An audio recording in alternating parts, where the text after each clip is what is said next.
അഭിലാഷിന്റെ ഒരു love marriage അല്ലായിരുന്നു? എന്ത് സന്തോഷം കൊച്ചിന്റെ ഫേസിൽ.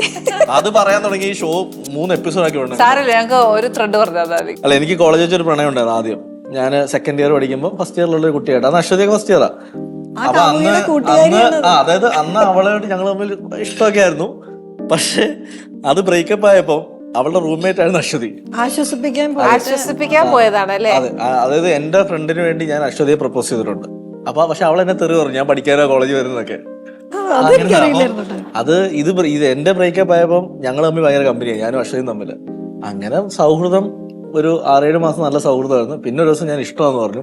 സാധാരണ ചെയ്യുന്ന തിരിച്ച് നമ്മളോടല്ല ചേച്ചി മറുപടി പറയേണ്ടത്. അവള് ചെയ്ത പരിപാടി വീട്ടിൽ വെച്ച് എന്റെ അമ്മയോട് പറഞ്ഞു.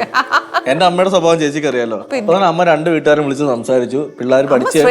പിള്ളേർ പഠിച്ചു കഴിഞ്ഞ് ജോലിയൊക്കെ കിട്ടിക്കഴിഞ്ഞാൽ നമുക്ക് നടത്താമെന്ന് പറഞ്ഞു. 2 വീട്ടുകാരും തമ്മിൽ ഓക്കെയും പറഞ്ഞു. അപ്പം പ്രാരാബ്ദം മൊത്തം എന്റെ തലയിലേക്ക് അയച്ചി, പഠിക്കണം, ജോലി വാങ്ങിക്കണം, ഇതെല്ലാം പിന്നെ കോളേജ് മുഴുവൻ ഇത് അറിയുകയും ചെയ്തു. പിന്നെ വേറെ ആരും നോക്കാനും പറ്റിയില്ല. ഓ, അങ്ങനെയാണല്ലേ? ദൈവമേ, അച്ചു അല്ല ഇതൊന്ന് കേട്ടെ, ഇപ്പഴാ കുറച്ചുകൂടെ സത്യം പറയുന്നത്. അല്ല, പിന്നെ ഞാൻ പറഞ്ഞില്ലേ, ചേട്ടന്റെ മരണം ഡിഗ്രി ഫൈനൽ ഇയറിലായിരുന്നു. പക്ഷെ ചേട്ടൻ മരിച്ചു കഴിഞ്ഞപ്പോ എനിക്ക് തോന്നുന്നു എന്റെ വീട് സ്റ്റേബിൾ ആവാൻ കാരണം അശ്വതി എന്നൊരാള് തന്നെയാണ്. അന്ന് ഞങ്ങൾ കല്യാണം കഴിഞ്ഞില്ല പോലെ എന്റെ അമ്മയും അച്ഛനെ അവള് ടേക്ക് കെയർ ചെയ്തത്. കാരണം BCA കഴിഞ്ഞിട്ട് MCAക്ക് പോകേണ്ട ആള് MCAക്ക് പോകാതെ ഞാൻ പഠിക്കുന്ന കോളേജിൽ MCA ഇല്ലാതെ അവിടെ MBAക്ക് വന്ന ആളാണ്. കാരണം അച്ഛനെയും അമ്മയും കാണാനായിട്ട് ഞങ്ങൾ അങ്കമാലിക്ക് പോയപ്പോൾ ഇത്രയും ദൂരമായിട്ട് അവർക്ക് വന്ന് കാണാൻ പറ്റാത്ത അവൾ ആ കോഴ്സ് എടുത്ത് വന്ന ആളാണ്. അപ്പൊ എന്റെ ലൈഫിൽ ഇപ്പൊ യാനീസ് കിച്ചണിൽ പോലും ഞാൻ വന്നിങ്ങനെ ഇരിക്കുന്നുണ്ടെങ്കിൽ അത് 2 എന്റെ അമ്മയുടെ പ്രാർത്ഥന, 2 അവള് തന്ന സപ്പോർട്ടാണ്. കാരണം ഒരു ഭാര്യയും കടന്നു പോവാത്ത ഒരുപാട് പേര് പോയിട്ടുണ്ടാവാം. പക്ഷെ എന്നെ സംബന്ധിച്ച് അവളുടെ അച്ഛൻ അവളെ കൈപിടിച്ച് എൻ്റെ തരുമ്പോൾ ഒരു വിശ്വാസം. എനിക്ക് ഇൻഫോ പാർക്കിലെ ജോലിയുണ്ട്, അത്യാവശ്യം നല്ല MBA കഴിഞ്ഞ് നിൽക്കുകയാണ്.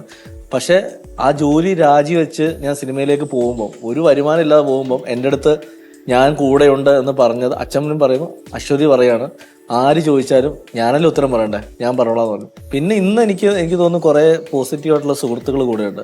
നമ്മളൊന്ന് വീണ് പോകണം. എനിക്കറിയാം നമ്മൾ ഏത് ഉയരത്തിൽ നിന്നാലും ഒരു ദിവസം നമ്മൾ വീഴുന്നൊരവസ്ഥ ഉണ്ടാവും. അന്ന് നമ്മൾ ഇന്ന് എങ്ങനെ നിൽക്കുന്നു അതുപോലെ ആയിരിക്കും നമ്മളെ താങ്ങാൻ ആളുകൾ ഉണ്ടാവുക. അപ്പം ഞാൻ അതുകൊണ്ട് തന്നെ എല്ലാവരും ഇങ്ങനെ ചേർത്തെടുത്ത് ആഗ്രഹിക്കുന്ന ആൾ, എൻ്റെ കുടുംബം പോലെ. ചേച്ചിക്ക് അറിയാമല്ലോ, എൻ്റെ വീട്ടിൽ എല്ലാവർക്കും സ്വതന്ത്രമായിട്ട് വരാം. അപ്പൊ അതിഥിയെ പോലെ തന്നെ എൻ്റെ സിനിമ അഭിനയിച്ച എല്ലാവരും വീട്ടിൽ, ഇപ്പൊ അർജുനൊക്കെ എനിക്ക് തോന്നുന്നു, ഇപ്പൊ അർജുൻ ഞങ്ങള് ആനന്ദ് ശ്രീബാലയ്ക്ക് ശേഷം, ആനന്ദ് ശ്രീബാലയാണ് ഞങ്ങൾ കമ്പനി അത്. ഇപ്പൊ എനിക്ക് തോന്നുന്നു അവൻ എവിടെ പോയിട്ട് വന്നാലും അവന്റെ വീട്ടിൽ കയറിയിട്ട് അപ്പൊ തന്നെ അവൻ വണ്ടി എടുത്ത് എന്റെ വീട്ടിലേക്കാണ്. ശരിക്കും അതിനകത്ത് പോസിറ്റീവ് വൈബ് അമ്മയാട്ടോ, ഉറപ്പായിട്ടും. ഞാനൊക്കെ അതിന്റെ ക്രെഡിറ്റ് ഞാൻ ഒരിക്കലും അഭിലാഷിന് കൊടുക്കാം. എനിക്ക് എന്റെ അമ്മ ഭയങ്കര ഇഷ്ടമാണ്. അമ്മയുടെ ഒരു ആറ്റിറ്റ്യൂഡ് ഭയങ്കര നല്ലതാ, എല്ലാം നല്ലതാ. അവരെ ഓർക്കുമ്പോഴേ നമുക്ക് കുറച്ചും കൂടി സത്യം. അമ്മ ഇപ്പൊ ഒന്നും വേണ്ട, അമ്മയുടെ ആ ഒരു കരുതൽ കാണുമ്പോ ഒന്നുമില്ല, നമുക്ക് അമ്മയൊന്ന് കണ്ടേച്ചു പോവാം എന്നൊരു ഫീലിംഗ് നമുക്ക് ഏതൊരു വ്യക്തി. അമ്മ ഈ അടുത്ത സമയത്ത് എന്റെ ലൈഫിൽ ഞാൻ അമ്മയ്ക്ക് എന്താണ് അമ്മയുടെ മുന്നോട്ടുള്ള ജീവിതം എന്ന് നമുക്കറിയില്ല, പ്രെഡിക്റ്റ് ചെയ്യാം. പക്ഷെ ഞാൻ എന്റെ ലൈഫിൽ ഞാൻ മറ്റാരേക്കാളും സ്നേഹിക്കുന്ന എന്റെ അമ്മയാണ്. അത് എല്ലാവരും ഞാൻ പറയും. എന്റെ അമ്മ ഈ അടുത്ത സമയത്ത് ഒന്ന് വീണ് കൈക്കൊരു സർജറി വന്നു, ഒരു അപ്പൊ ഇവരെന്നെ അറിയിക്കുന്നില്ല. ഞാൻ ഷൂട്ട് തുടങ്ങി, എന്നെ അറിയിക്കുന്നില്ല. അപ്പൊ എന്നെ രഞ്ജിൻ വിളിക്കുന്നു, നീ എവിടെയാന്ന് ചോദിക്കുന്നു. അല്ലടാ വെറുതെ വിളിച്ചാന്ന് പറയുന്നു. അതിഥി വിളിക്കുന്നു, അപ്പൊ എന്നെ ഇത് അറിയിക്കുന്നില്ല, എന്നോട് പറയുന്നില്ല. അപ്പൊ ഞാൻ വീട്ടിൽ വിളിക്കുമ്പോൾ ആരും ഫോൺ എടുക്കുന്നില്ല. അച്ഛനോട് അച്ഛൻ ഒരാളെ ഞാൻ തിരിച്ചു വിളിക്കണം എന്നോട് വെക്കുന്നു. എന്താണ് പറയുന്നത്, ഞാൻ ഇത് ആരും എടുത്തില്ലെങ്കിൽ എടുക്കുന്ന ഒരാളെ എനിക്കറിയാം, എന്റെ അമ്മയാണ്.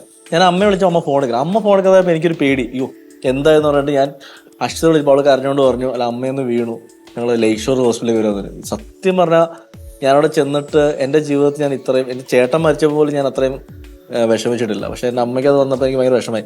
അന്ന് എനിക്ക് ഓടി വന്ന് എൻ്റെ കൂടെ നിന്ന കുറെ ആളുകളാണ് ഈ അതിഥി. അമ്മയെ കാണുന്ന ഏതൊരു ഞാൻ വീട്ടിൽ നിന്ന് രാവിലെ ഇറങ്ങിയ, ഇപ്പൊ ഞാനൊരു 10 മണിക്ക് 9 മണിക്ക് ഇറങ്ങുകയാണെന്നുണ്ടെങ്കിൽ കറക്റ്റായിട്ട് ഞാൻ ഇപ്പൊ പോകുന്നത് എറണാകുളത്ത് ഇന്ന സ്ഥലത്തേക്കാണ്. ഞാൻ അമ്മ കാൽക്കുലേറ്റ് ചെയ്യും ഞാനിവിടെ എത്തുന്ന സമയത്ത്.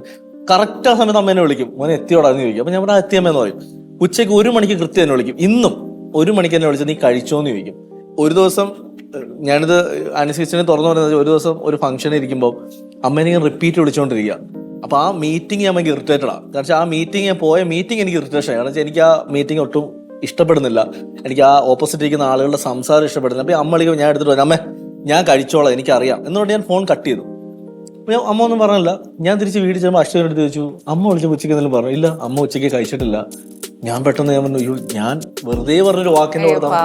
അന്ന് സത്യം പറഞ്ഞാൽ ഞാൻ ജീവിതത്തിൽ ആദ്യമായിട്ട് അമ്മയുടെ അങ്ങനെ പറഞ്ഞു. ഞാൻ അന്ന് കുറെ സോറിയൊക്കെ പറഞ്ഞു. അമ്മ പറഞ്ഞു എടാ കുഴപ്പമില്ല, എനിക്ക് മോൻ എന്തോ വിഷമമുണ്ടെന്ന് തോന്നി, അതിനെ അമ്മ പേടിച്ചിരുന്നതെന്ന് പറഞ്ഞപ്പം ഞാൻ ഇന്ന് 1 മണിയാകുമ്പോൾ ഇങ്ങോട്ട് വിളിച്ച് അങ്ങോട്ട് വിളിക്കും. അതെ കഴിച്ചു കേട്ടോ, ഞാൻ വിളിക്കാൻ തുടങ്ങാന്ന് പറയും. ഓക്കെ എന്ന് പറയും. ഇതെന്റെ ഭാര്യയോ മക്കളോ വിളിക്കില്ല. കാരണം എന്താ വെച്ചാൽ അവർക്കറിയാം എന്റെ തിരക്ക് എന്താണ്. പക്ഷെ അമ്മയെ സംബന്ധിച്ച് എന്റെ തിരക്കല്ല. അഭിലാഷ് പറഞ്ഞ ഭയങ്കര സത്യ. പേഴ്സണലി എനിക്ക് ഭയങ്കര അനുഭവം ഉണ്ട്. ആ അമ്മയ്ക്ക് ആയുസ്സും ആരോഗ്യവും ഒരുപാട് ഈശ്വരൻ കൊടുക്കട്ടെ. അമ്മയെ പറ്റി ഒരുപാട് ഉണ്ട്. അച്ഛനെ പറ്റി പറയണം, പാവം കേട്ടോ. അച്ഛൻ ഒരു പാവ അച്ഛൻ, അതാണ് സത്യം.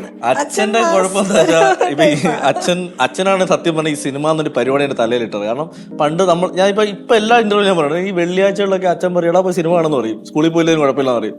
അച്ഛൻ പറയും അത് വല്ല പനിയാന്നല്ല പറയണമെന്ന് പറയും. അച്ഛൻ കൊണ്ടുപോകാറുണ്ട് എന്നെ അങ്ങനെ വെള്ളിയാഴ്ചകളിൽ രാവിലത്തെ ഷോയ്ക്ക് കൊണ്ടുപോകും.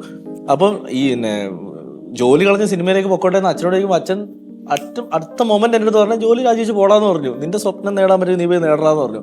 അച്ഛനുണ്ടെന്ന് പറഞ്ഞു. അമ്മയും ഭാര്യയും മോളും, അന്ന് മൂത്തോളും മാത്രമേ ഉള്ളൂ, പട്ടിണി കിടക്കില്ലാന്ന് പറഞ്ഞു. അച്ഛനാ തന്ന ഒരു ധൈര്യമാണ് ഈ പറഞ്ഞ ഇറങ്ങിയത്. അത് ഇന്നും ഞാൻ അതാണ് ചേച്ചിയോട് പറഞ്ഞത്, എനിക്ക് എഴുതാനായിട്ട് ഒരിക്കലും ഒറ്റയ്ക്ക് ഇരിക്കാൻ പറ്റില്ല. ഞാൻ പിള്ളേരെ കളിപ്പിച്ചുകൊണ്ട് എൻ്റെ വീടിൻ്റെ താഴത്തെ ഫ്ലോറിൽ നിന്ന് എഴുതുന്നത്. അപ്പോൾ അവിടെ എൻ്റെ മക്കളൊന്ന് ബഹളം ഉണ്ടാക്കും, അമ്മ കാണും, അച്ഛൻ കാണും, ചിലപ്പോൾ സീരിയലും സിനിമയൊക്കെ അവിടെ ഓടുന്നുണ്ടായിരിക്കും. ഞാൻ അവിടെ നിന്ന് എഴുതും. കാരണം എനിക്ക് ആ ബഹളം വേണം. ആ ബഹളം ജീവിതകാലം മുഴുവൻ കിട്ടണമെന്ന് ആഗ്രഹിക്കുന്നതാണ്. ദൈവം അനുഗ്രഹിക്കട്ടെ. ആ പോസിറ്റീവ് വൈബ് എപ്പോഴും കൂടെ ഉണ്ടാവട്ടെ. എല്ലാ ഈശ്വരവും ഈശ്വരൻ തരട്ടെ. അച്ഛനും അമ്മയ്ക്കും എന്താ പറയാ, എന്റെ പേഴ്സണലി മാത്രമല്ല എന്റെ പ്രേക്ഷകരുടെ എല്ലാവരുടെയും പ്രാർത്ഥന അച്ഛനും അമ്മയ്ക്കും ആയുസ്സും ആരോഗ്യവും ഒക്കെ ഇഷ്ടം പോലെ കൊടുക്കട്ടെ അമ്മ. Anyway thank you very much. ഇനി അടുത്ത എന്താ പറയാ ഒരു പടം സൂപ്പർ ഹിറ്റ് ആയിട്ട് ദേവിയുടെ എല്ലാ ബ്ലെസ്സിങ്ങോടുകൂടിയും ഇനിയും വരട്ടെ. Okay, thank you very much.